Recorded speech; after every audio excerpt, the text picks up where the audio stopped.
Obviously, the buck stops with the president in terms of what happens. But it's time the president, he has to smell the coffee. He must find the ground is shifting.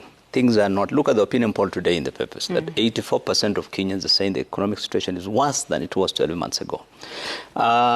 His deputy has said that, we took over something in ICU.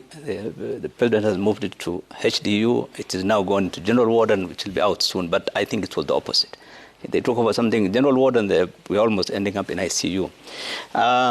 Because what is an indicator of a good economy? It's not about, I've pushed inflation down from 9 to 6.8. Yeah. No, it's about people having jobs, higher incomes, businesses are booming, cost of living is lower.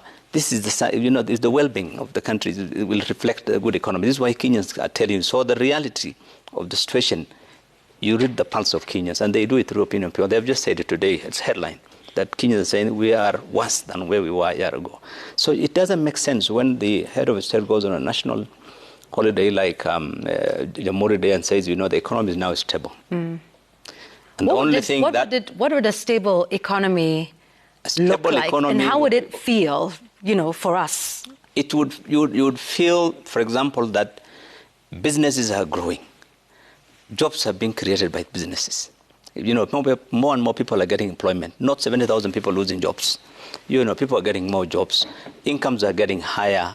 The cost of living is cheaper. Your shilling will buy you more goods than whatever. Your currency would be stronger. It would not be on a free fall. Interest rates, would be stable. You would not be, you took over a country where treasury bills were 8%, and you are now paying nearly 20% as a government. Yeah. You can imagine what the Kenyans would pay. Right. So clearly there's no indication. Anybody can see that the situation is not good. So I think reading from different scripts, unfortunately, this is the way this government seems to be working, where everybody is giving a statement.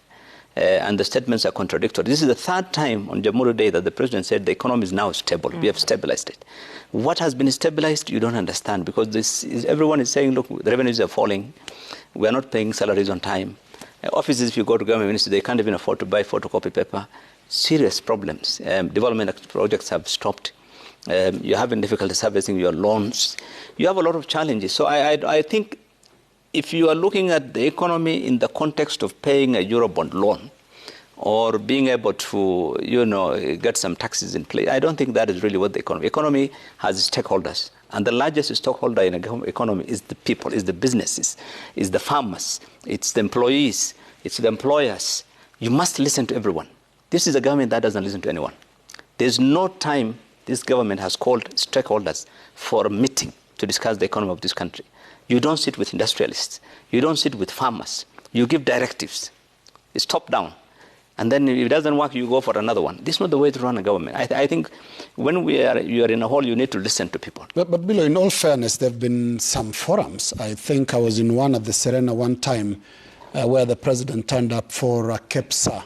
KEPSA and KAM, Kenya Association of Manufacturers forum. And the advice was not coming out the way it should out here. There was a lot of praise, short of KEPSA and KAM staging a dance. Isn't that where the problem is? So no. You see, that meeting, I'll tell you that, because I'm a member of KAM. Before the meeting, documents have been done by technocrats, by the experts on both sides, the government experts, the ministry and the technocrats, plus the experts in KAM, and presented to them. So that these are the people who should now be briefing their bosses, and these are the things that should be discussed. But what happens is those things don't come to the table. Instead, it's the government, and so those guys will be left to talk. And they have experience. They have gone to meetings where they try to discuss the technical issues, and people have been thrown out of meetings by the CS and others. So I think, in those meetings in state houses with the presidents or hotels, that's not where you can resolve things. I think they need to, you need a deep dive to discuss. The experts are the ones who can discuss to understand each sector, how it's performing, and look, 12 months, 1 year down the road, what should be done? What are the challenges? Why is your sector not growing? Why are we losing 7,000 jobs in this sector? Why is this happening? That's not happening. What can we do to improve your... People have challenges. Government can help. They can't address all challenges, but they can help.